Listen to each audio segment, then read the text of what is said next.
So I've been looking at Ruddlesden-Popper perovskites, and so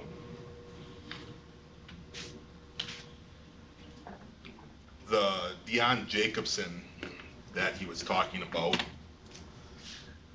is indicated by this model here, and what it is it's got a diammonium linker between the two perovskite layers.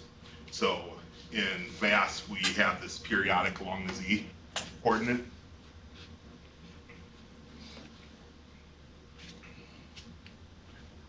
What kind of perovskite are you using? What was that? What kind of perovskite are you using? So what I'm looking at is lead cesium chloride perovskite.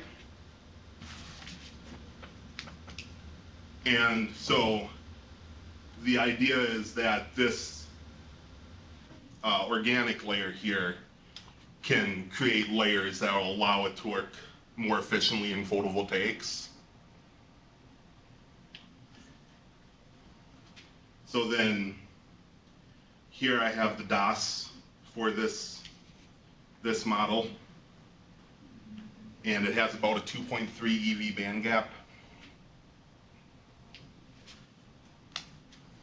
And then my absorption spectra. What kind of calculation? Is this spin restricted? It's spin restricted. Spin restricted, yeah. How much the gap depends on whether you use spin or no spin? I'm assuming it's something that I'm going to have to come back to because I'm using lead. So spin likely will have a fairly large influence in this. So do you expect gap to become wider or shorter with spin orbit?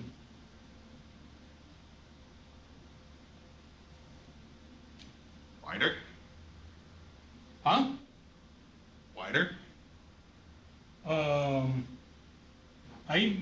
I would expect shorter, but you may ask the best expert in the room, Aaron, if he is present. Aaron's here. Okay, ask him what is it. Aaron? It usually decreases the gap by like maybe half an EV. So it's a pretty big change.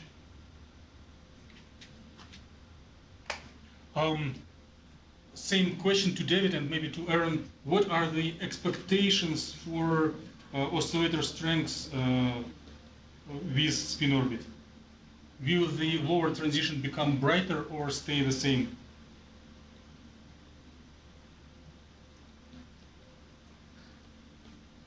I would assume brighter, but that's entirely my assumption. Okay, so we hope that it will be brighter. That's fine. Aaron, you do not object? Is it okay to believe that it will be brighter? It seems it usually gets brighter from my Okay. model. Anyway. And thank you, Aaron. May I ask David before we go through results, can you summarize like what are the challenges, what are the goals before we dive deep into technical information? Just informally, what is your vision?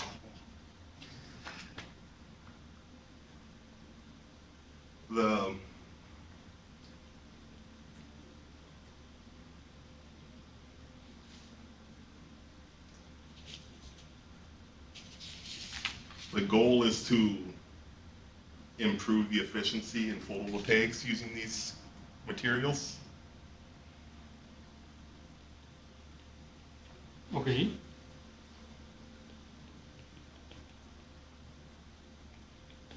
Photovoltaics or light emitting, or both? I've primarily been focusing on photovoltaics, but there's the possibility it could be both. So why?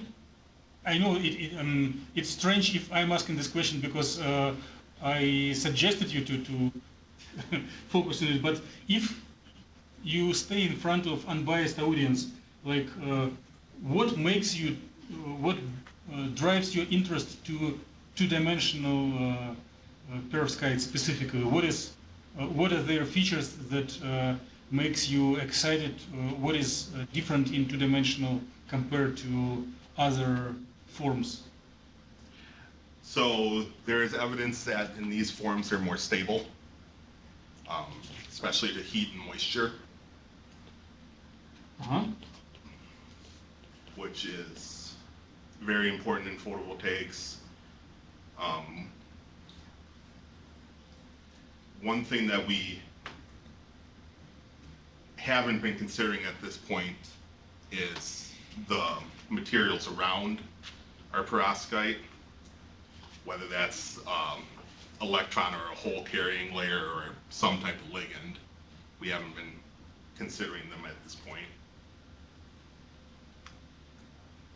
Okay, and which physical, so it was more like chemical properties, environmental stability. Are there any physical properties in two-dimensional perovskite that will be or two-dimensional semiconductors at all that will make them different from like one-dimensional, from bulk, from quantum dots?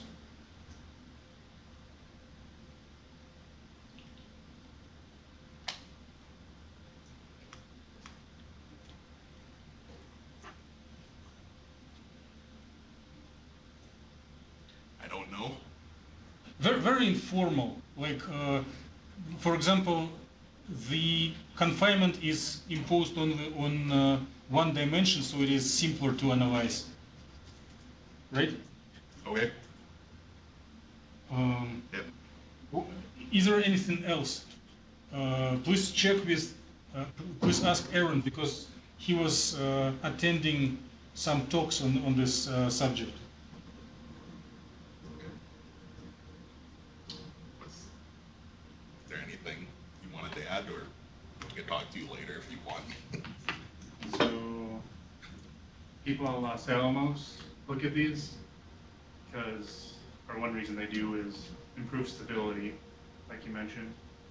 But since like you have so many, you don't have a lot of layers, that forces like your electron and hole to be closer. Okay. So you get larger exciton binding energies than what you'd find in a nanocrystal or any other dimensional material.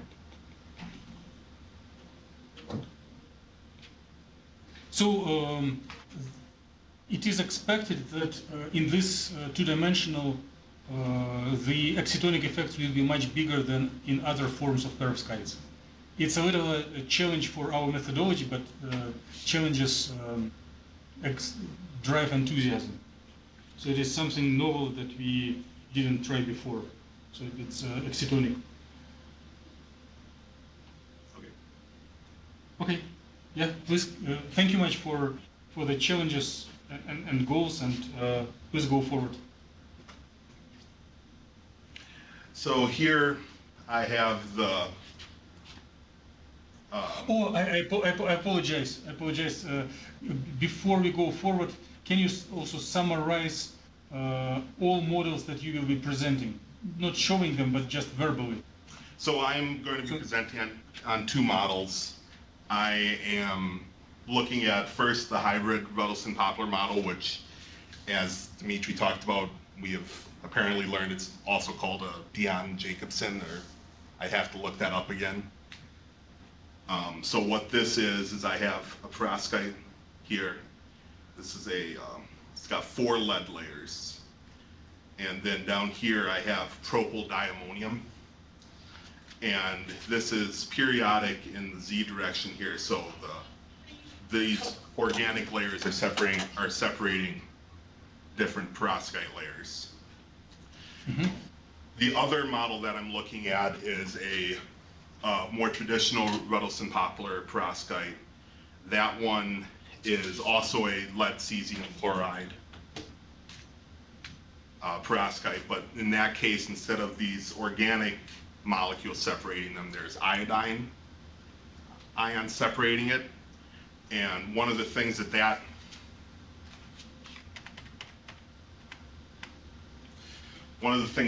does is it actually offsets the perovskite from one layer to the other. So if you look at this layer compared to this layer, they're offset from each other. So it breaks the periodicity pattern and creates like thin insulating layer. Yeah. Although it is thin, it is expected to be insulating. Okay, yeah, thank you. And before going to like results and technical details, which of them is expected to be more beneficial? Like what do you expect before going into details? So the hybrid model is expected to be more beneficial. Okay. Because these organic layers act as a additional barrier for charge separation. Okay. Thank you. Okay, I hope I'm done with this with disturbing you. Please go forward through technical details. So here I'm showing the orbitals for the hybrid model, the hybrid Ruddlesden-Popper model, and here we have the HOMO, and here we have the LUMO. And as we look at these, we see that the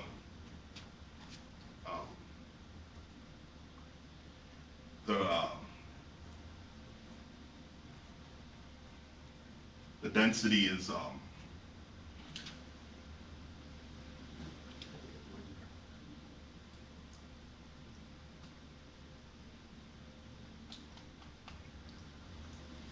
On lead for unoccupied and on bromines for occupied.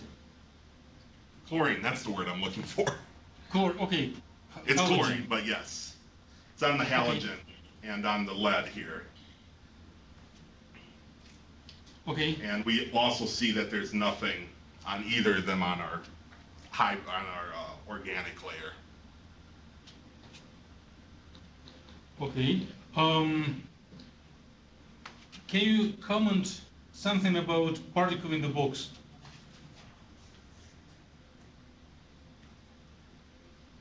So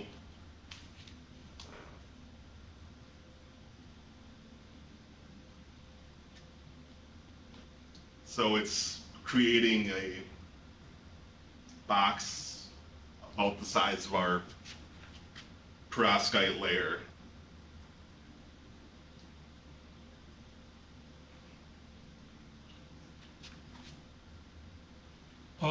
Would it be able to draw an envelope function for these orbitals? So yeah, you could draw an envelope function.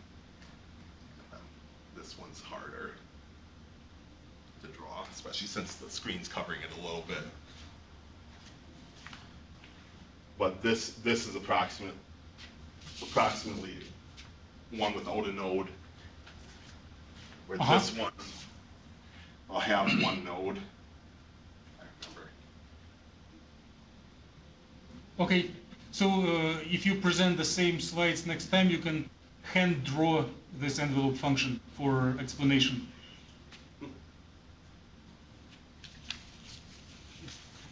Or plot a sine square on the top of this. Very good, thank you. What is oscillator strength for homo-LUMO transition?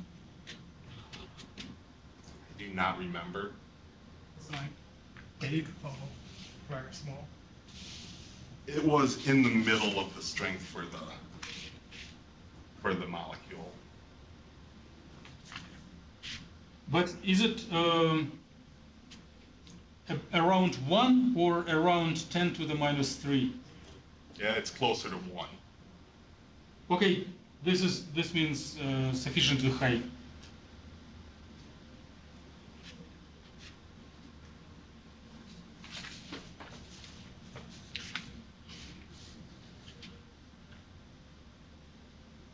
So here I'm showing the occupancy of the electron in the hole.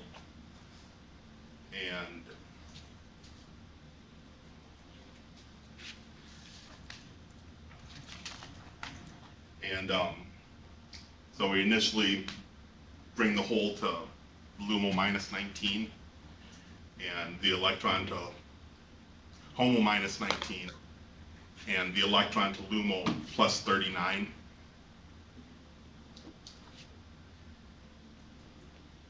And Okay, why do you select these initial conditions? I selected it for two reasons. One, it had a moderate oscillator strength, and two, it made the next slide actually visible to have a difference. Is it spin orbit or spin unrestricted calculation? This is a spin restricted calculation. Do you have the same data for spin orbit? I have started working on the spin orbit for this model, but I have not got the data for it yet. Okay.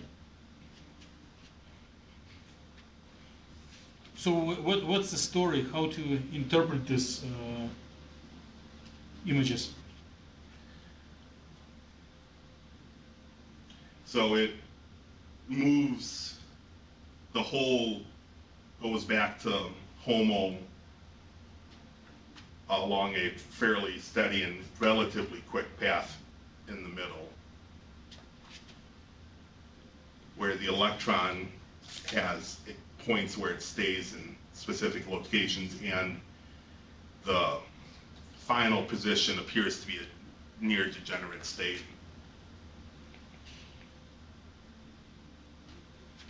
What is the nature of this quasi-trap state, which is like what we see specifically? So you're telling that electron is staying at about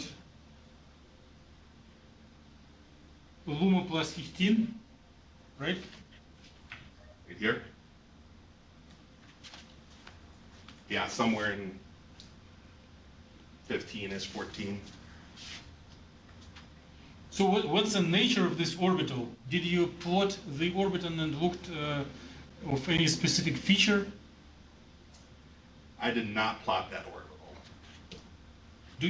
Are you planning to? I have the file that I could plot it, I just hadn't. I was having some issues getting this figure when I was trying to do it. Okay, please request help from anyone in the group, like me, Yvonne, Aaron, because sometimes there are technical, if you do spin orbit calculations, sometimes very few data points are not a number, and then it screws up usage of the per charge. Okay. So what else do you see here in addition to this quasi-trap? There's a degenerate state at near LUMO, or at LUMO. Is it normal or it is a surprise?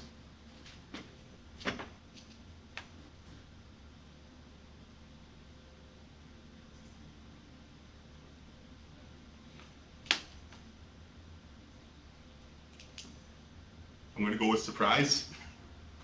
If you would say that those are data with spin orbit, then it will be expected. Then each level would be twice degenerate.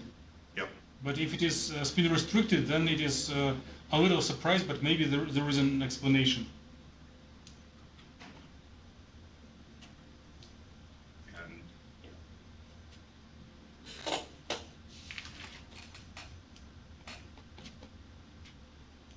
Okay.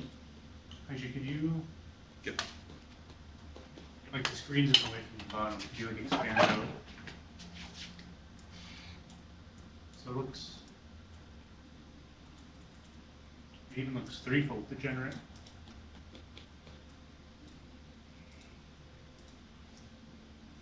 Not use.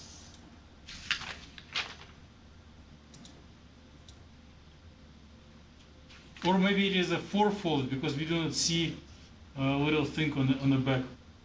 Mm-hmm.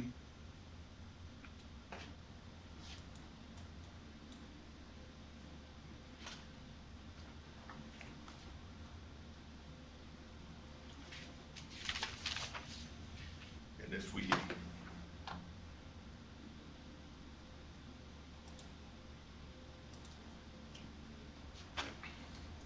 So part of the reason I did choose a higher one when I put this together is because until you get to start exciting to about LUMO plus 15, this looks like a straight line unless you zoom in a lot really close.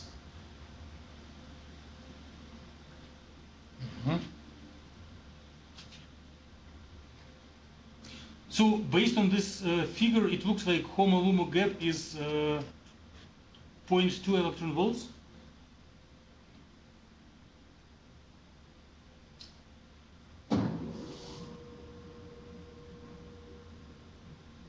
Yes, it does, which does not make sense. It's supposed to be around 2.3 if I remember. So it may happen for two reasons.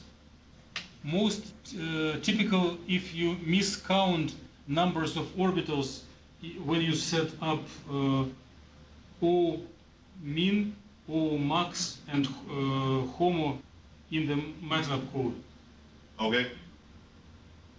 And other thing is using wrong number of orbitals in the energy pop.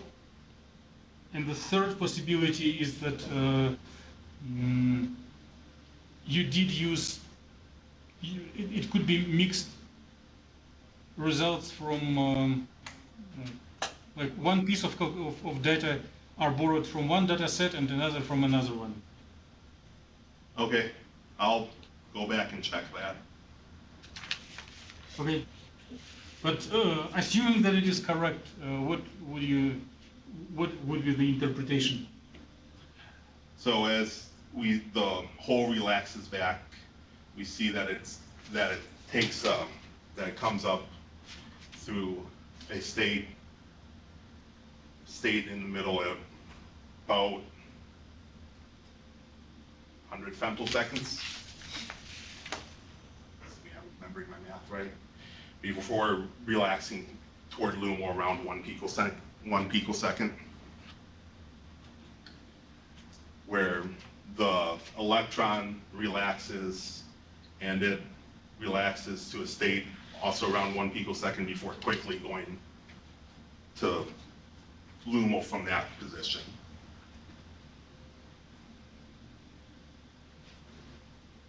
So which factors affect the rate of transitions?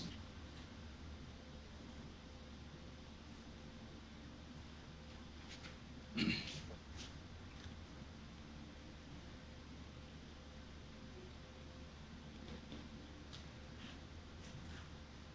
you remember Fermi's golden rule? Not offhand. Trying to remember it.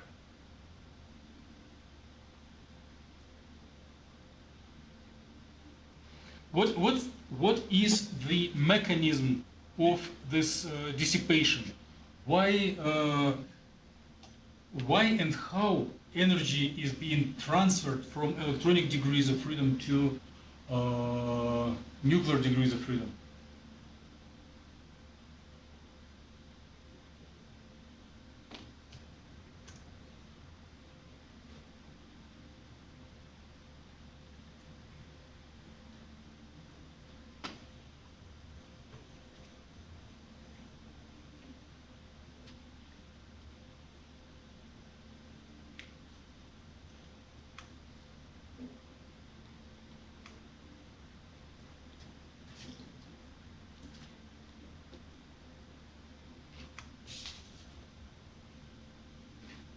So this question was partially, or maybe not partially, completely answered by Aaron in his talk. He was presenting it several times when he was comparing electronic density of states and normal modes frequencies.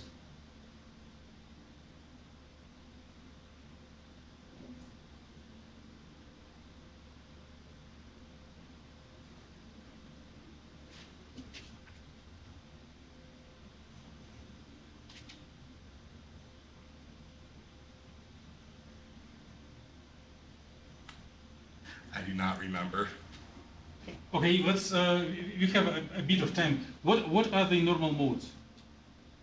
Um,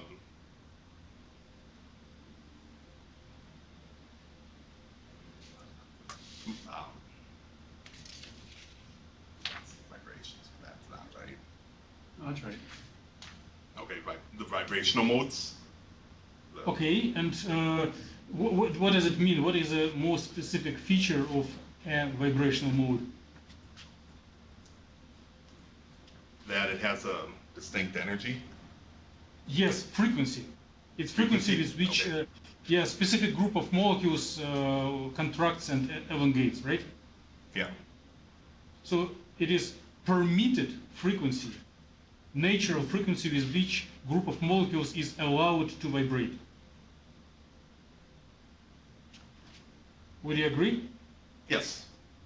Okay, then if we tunnel energy or if we transfer energy from electronic to vibrational degrees of freedom, the vibrational degrees of freedom would accept only such portions of energy, such quanta of energy, which are in resonance with one of the normal mode.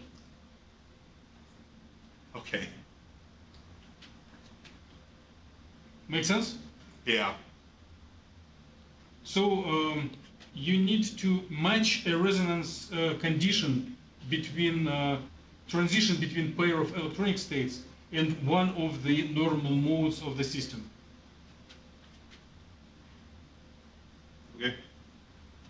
And it is not all conditions, not all features, it is not the only one factor that determines the rate, but while looking on this greenish figure, you may sometimes you may explain which one is quicker, which one is slower because of this resonance conditions. Good. Okay, please keep going.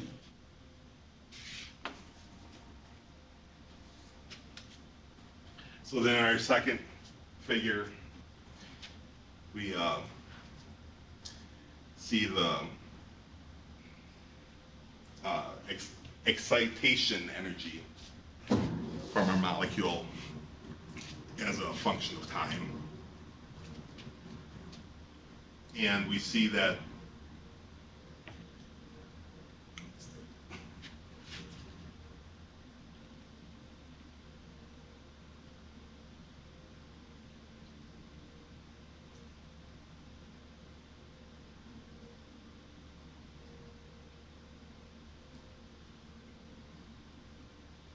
that energy decreases with time. and yeah, energy decreases with time.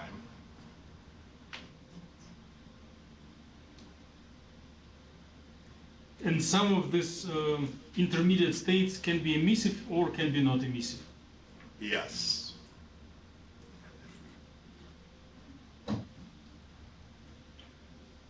So this is one of the emission results from this.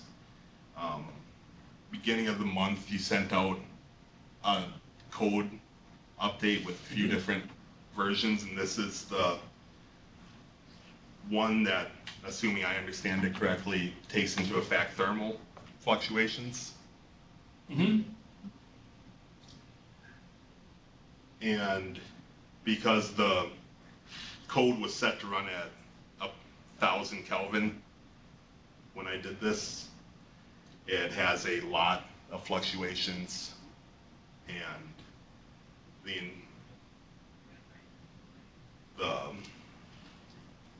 it actually started going to white space up here, so this was the entire range that I had. David? Yep. Oh, generally, one assumes that presentation goes to unbiased audience, and even if you got some information from collaborators, at the time of presentation, you are considered as author of everything. So it makes sense to give an equation explaining what is shown. Okay. Just for the future. So Okay. either not showing or showing with sufficient explanation. Okay. Okay, thank you.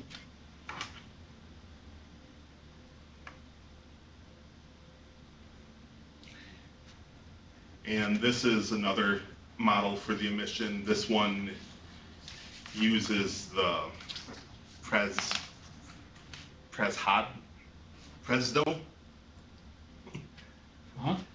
Presdo emission to weight the oscillator strength. So excitation energy is multiplied by oscillator strength here, or occupation at a certain energy is multiplied or not multiplied by oscillator strength? The occupation at a certain energy is multiplied by oscillator strength here. Okay.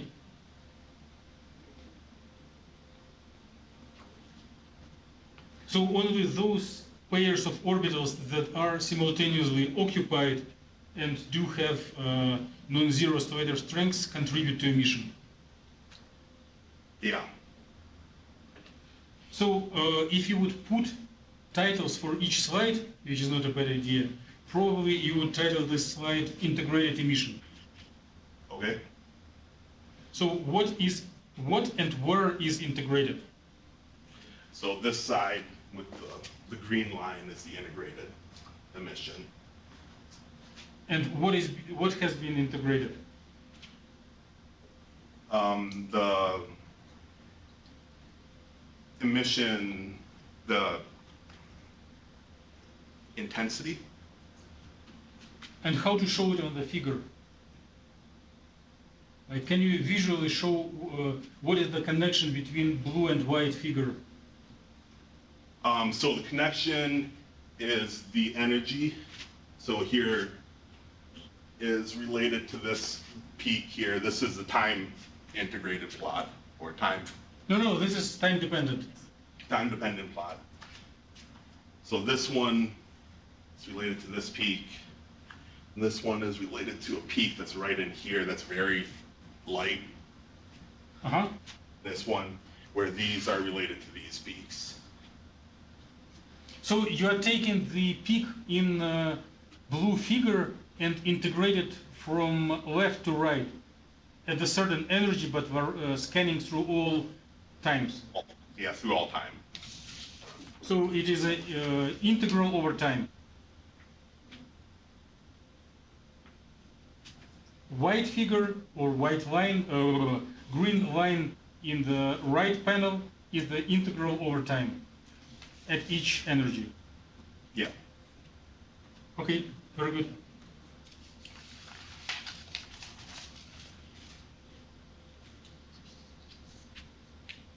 So here we look. You're going to, if you're jumping to a new system, can you please summarize data for the first system, at least to the level that you believe is correct? How you interpret and summarize everything you got?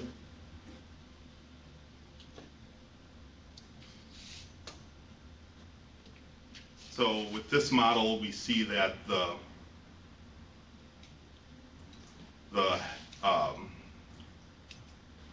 density for the homo-lumo gap is off of the organic layer,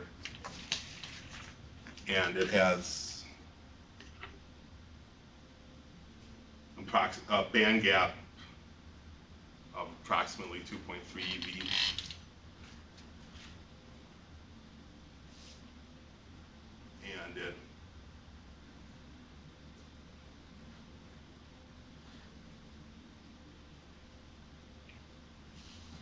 And for dynamics, you see relaxation and emission as expected, but at different energies, which may indicate some error in technical steps. Yeah. Okay.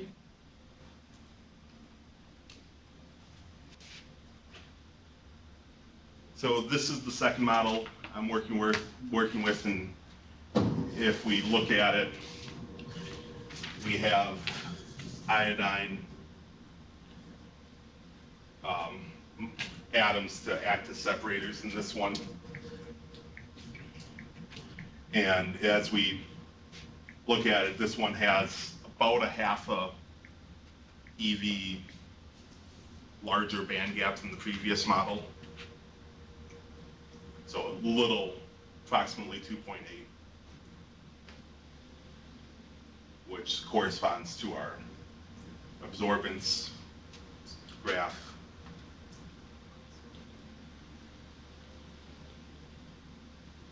Okay.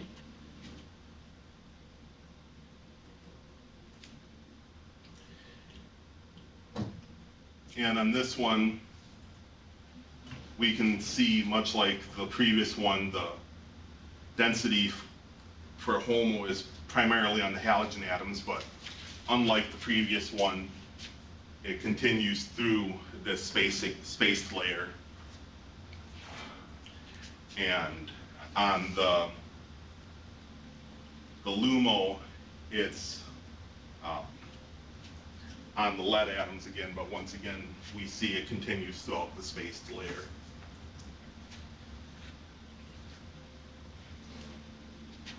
So the pattern of particle in the box is not as pronounced as in No, previous it's not as pronounced, and if you look, you can see your envelope function there, and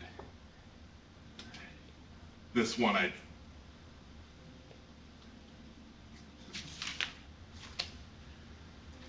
I'm not sure how I would go about that one. I have a technical question. Yep. Did you align the axis of 3D image and one-dimensional image? It looks like they are a little offset, and the axes in the one-dimensional figure were not set up.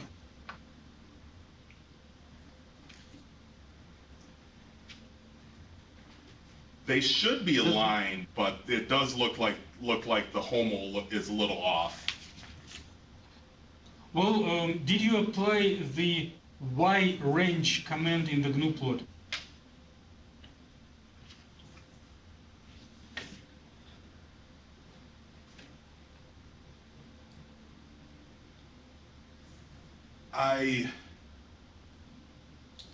Or you're not sure? I don't remember. Mm-hmm. This is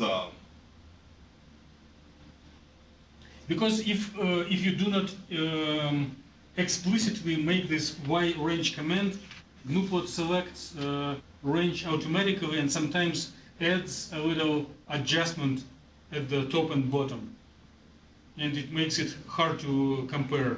So you see, in the place where you put these labels A and B, yep. there is a little void space with where line doesn't protrude to. Yeah. So Okay. it may need to be fixed. Okay.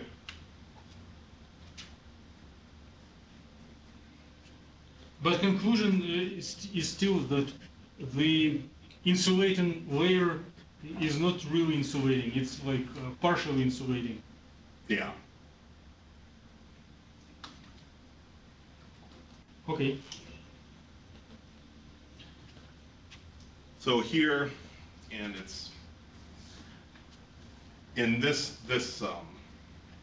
case, it was the occupation I was looking at was LUMO plus 11 to HOMO minus 9. And if you look at the occupation for the HOMO, you actually see, and the angle of this plot isn't the best, that there's a degenerate state for 10, and this one is done with spin orbit coupling. So those are data with spin orbit. Yes, these are data with spin orbit, Okay, very good. which you can also see some degeneracy on this side Mm-hmm. and throughout.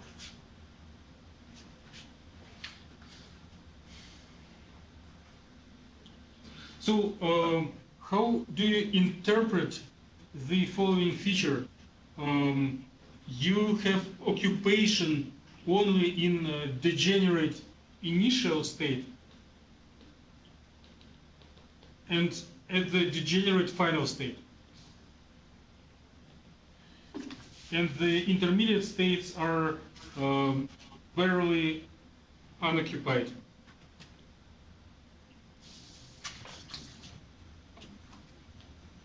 So there is some minor occupation of the intermediate states, but I would assume that that means there's a transition that allows it to readily, or readily relax. So you're telling that rates are promoting quick cascading. So rate from, let's say, Homo minus 9 to Homo minus 8, and then the subsequent Homo minus 8 and Homo minus 7 are of the same order, and it doesn't sit on any level for a long time and just jumps downwards quickly. Yeah. Okay.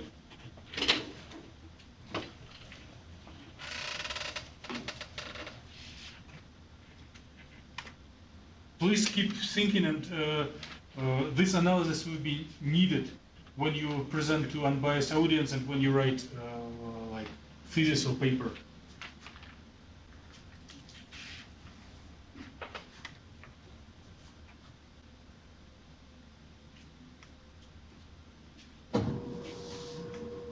So here you see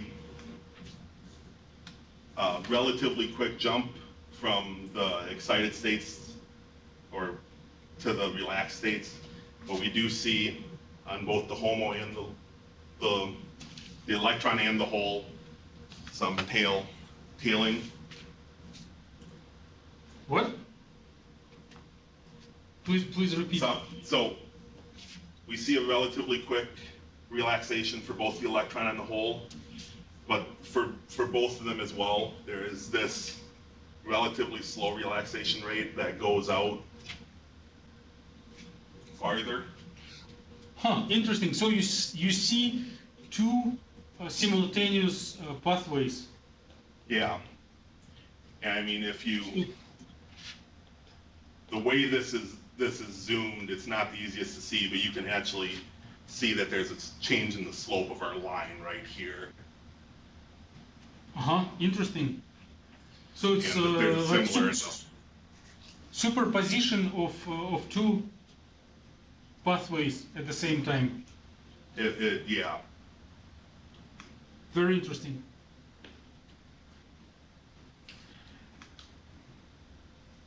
And then for our exciton, we see it exciting and then relaxing, and we also see that it holds some density slightly above the final position throughout.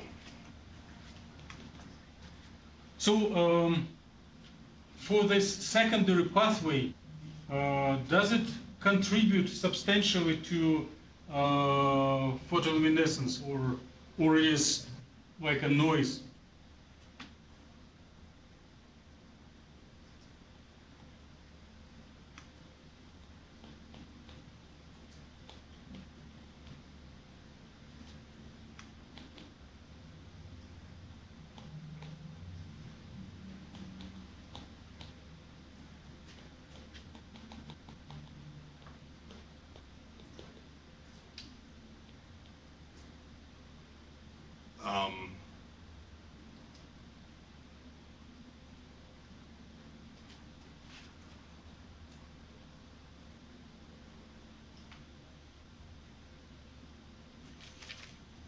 It looks like it is not a noise. It is substantial contribution.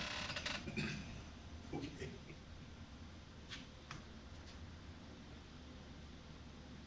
So some of these intermediate states are long-lived, and they contribute. If you do time integration later, everything that is long-lived contributes to time-integrated luminescence. Okay.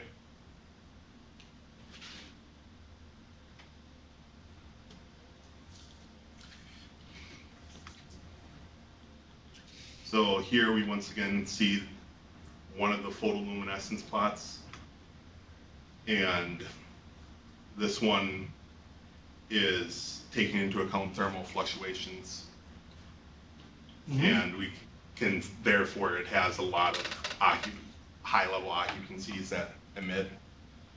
But if we go to the one where we're using the weighting factor, we can see that there is a relatively long-lived peaks near the 1.5 EV range, 1 3/4. So it is long-lived excitations above the gap. Yeah.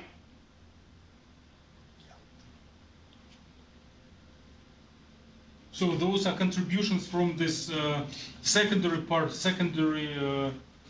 of the pathway, which goes in superposition. Probably. So the emission above the gap is stronger than emission at the gap.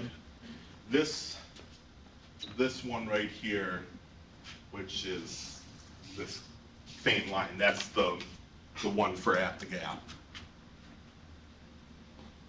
So Okay. yeah, Your original DOS data were without spin orbit, and they show the original DOS data was without spin orbit. And these calculations are with spin orbit. These calculations are with. And here the gap is substantially smaller, maybe too small.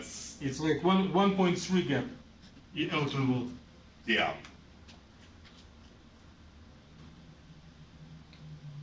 So it's another point of suspicion. Maybe Okay. it is correct. Spin orbit is expected to lower the gap, but maybe not as much. Or Okay. we shouldn't pretend that we do not notice it, and we may comment it later. I'll look into that. So interestingly, that in this system, gap emission is not as pronounced as above gap emission. Yeah. And if it is really so and proved by experiment, it is a little discovery. We may look into literature if it is supported. Okay.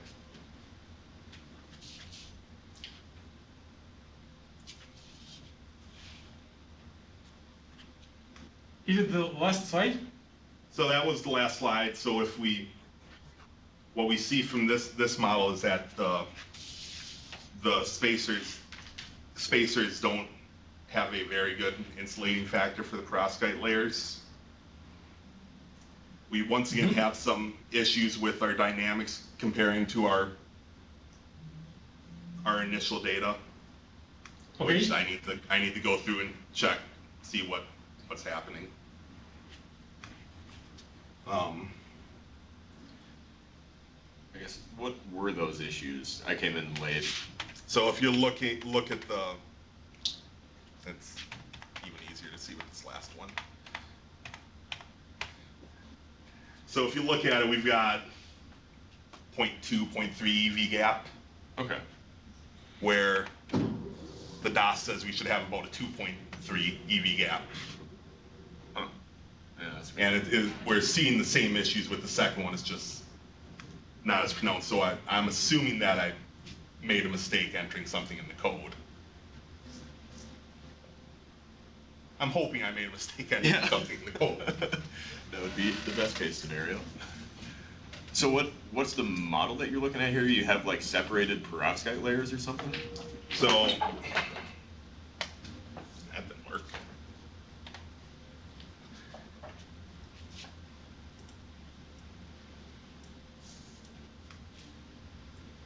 If you look at it, I have a perovskite layer here, Okay. and then down here I have organic ligand layer that separates it, and it's propyl diammonium. What is layer. it separating the perovskite from? Or is that It's periodic. in Oh, the okay, direction.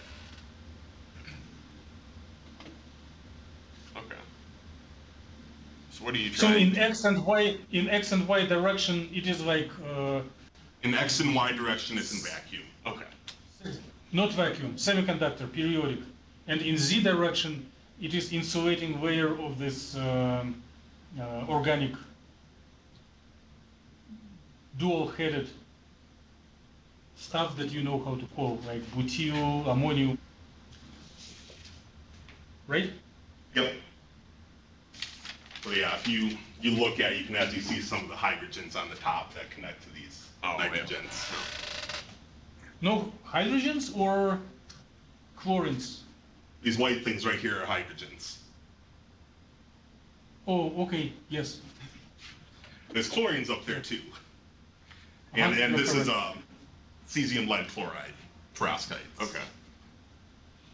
Both models are cesium lead chloride. What's the difference between the models, I guess? So then, Just different ligands on them, or? the second one, instead of a organic layer separating them, we have iodine atoms. Okay. And because of the way it sits, then that also offsets the perovskite layer. Yeah, so you're saying it kind of like shifts the lattices So a little bit? Yeah. Instead of being like this with the hybrid, it's like this. Okay. So I guess, are you looking for anything in particular at this stage, or are you just kind of goofing off with it and seeing what changes? The goal is to see how the layers affect charge separation. Okay. So if we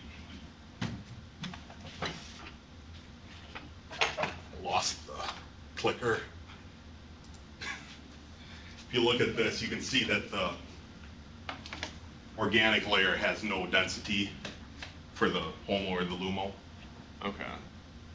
where if you look at the other model, it does.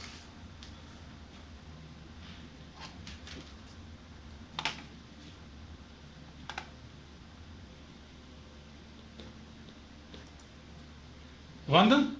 Yes?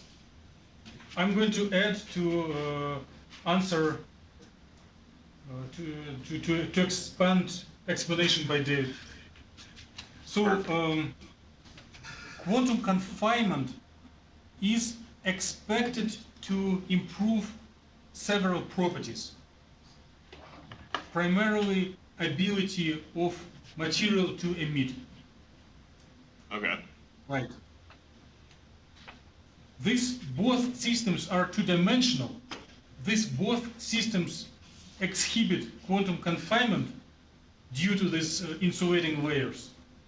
But the system that has better confinement, specifically this butyl ammonium that David is showing right now, is expected to be better light emitter. Okay. And some other properties are also expected to be improved. There's But, evidence that they're more stable as well. Oh. Right. Yeah, well, because you said that the other ones were separated by, like, iodines? Yeah. Okay, yeah, because I could see how that could start mingling into the perovskite and messing with stuff. Yeah, the other one is separated, how to say, by salt. Typical table salt is sodium chloride, and here is cesium chloride, 2 layers. Cesium iodide. Cesium iodide. But yeah.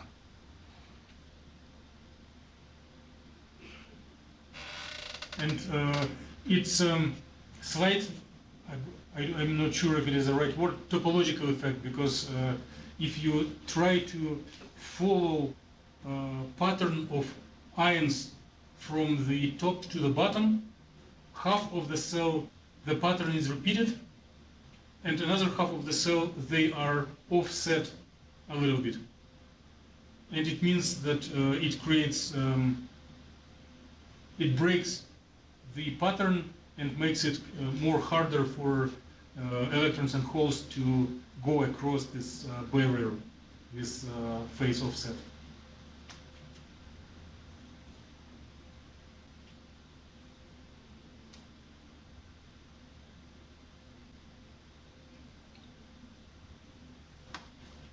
Okay. Question to David. Yep. So you already summarized your results, but how do you see your future directions? Like, what is your plan besides cleaning up and making sure that data are not contradictory? How can you expand this research, and which questions you are looking forward to answer if possible? So one thing is to add spin-order coupling. Another issue is to compare with different size, different numbers of perovskites in the layers. We can also test with replacing the halogen atoms with different ones, bromine instead of chlorine, for instance.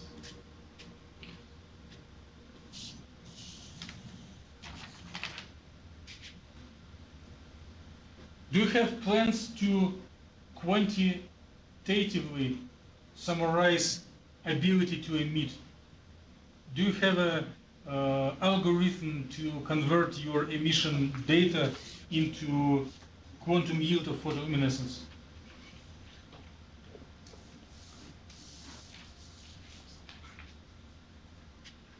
Or do you have a reliable helper in the room?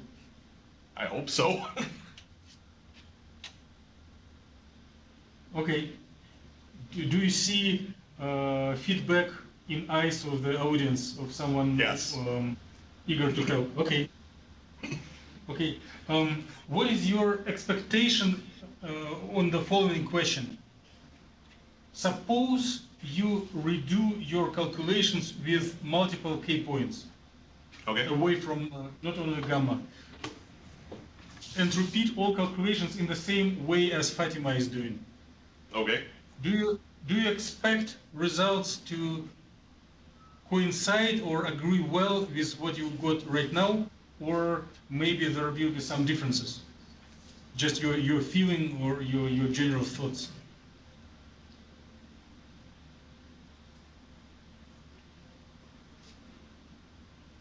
I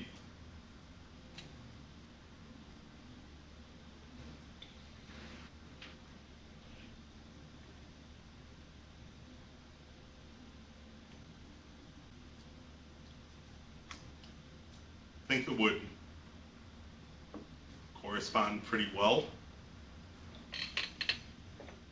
What is your background for expect this correspondence?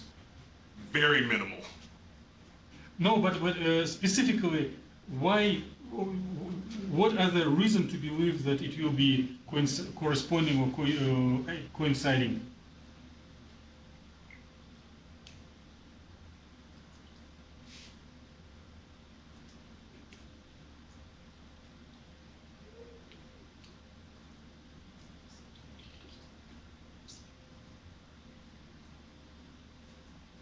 And you are free to take help from the club. I really don't know. Okay, which of the models, if there will be certain level of discrepancy between gamma point results and K point results, Okay. which of the models will show better agreement and lower discrepancy, and which model will show poor agreement and higher discrepancy.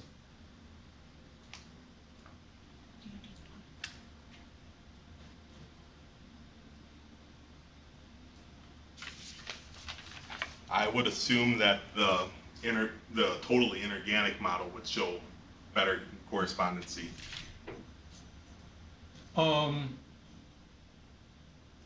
It is interesting, but I have an opposite opinion. So how would you defend your point of view? Why you think that it is better?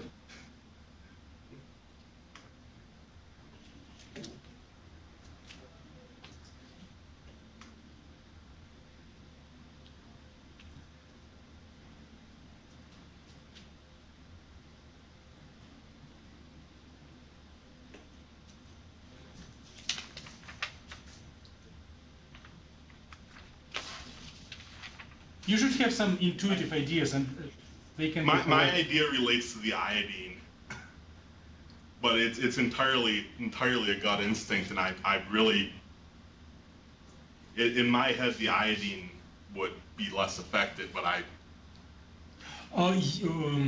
the insulating layer, like if you would make a computation for insulator, then gamma point and K points results will coincide strongly.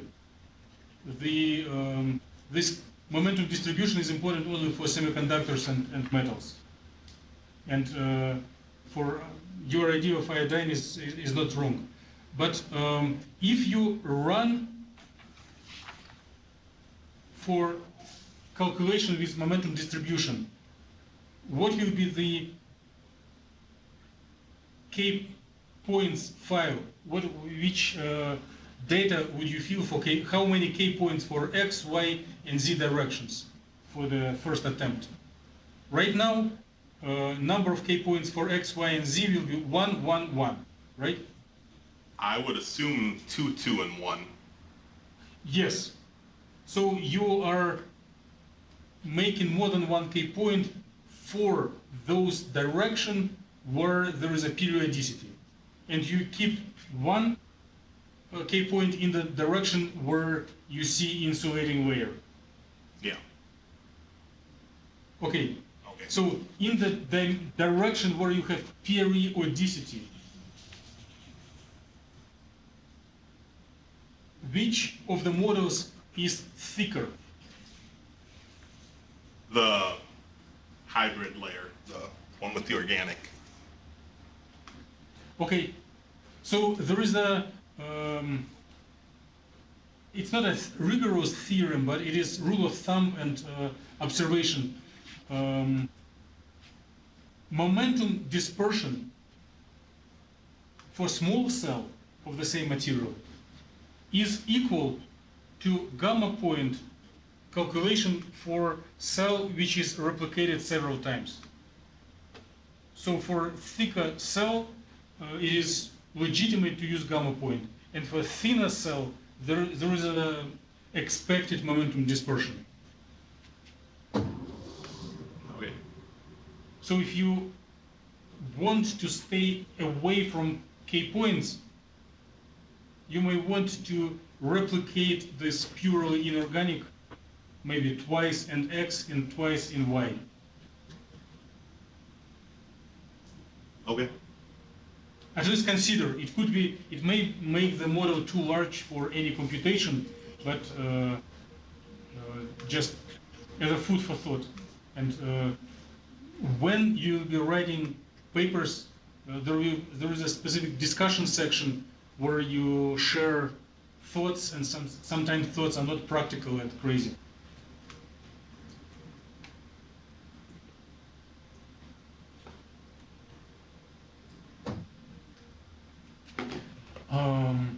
Do you have specific experimental results in mind that you, from literature, that you may compare to your computations?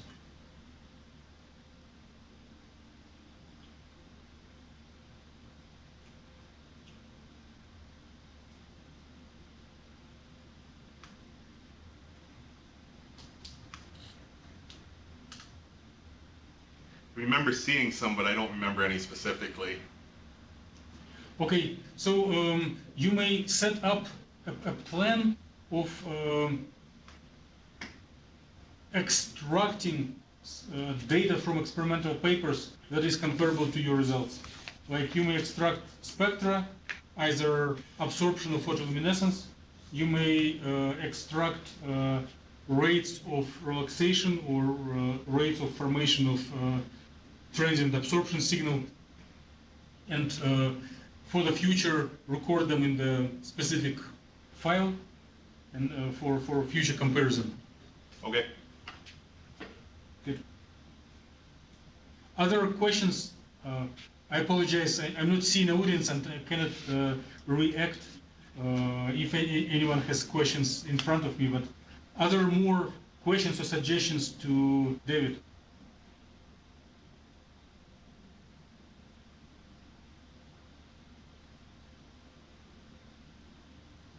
I don't hear anything. Okay, let's thank David once again. David, would you please focus camera on the class for very brief informal conversation? Nope. It's like number, maybe number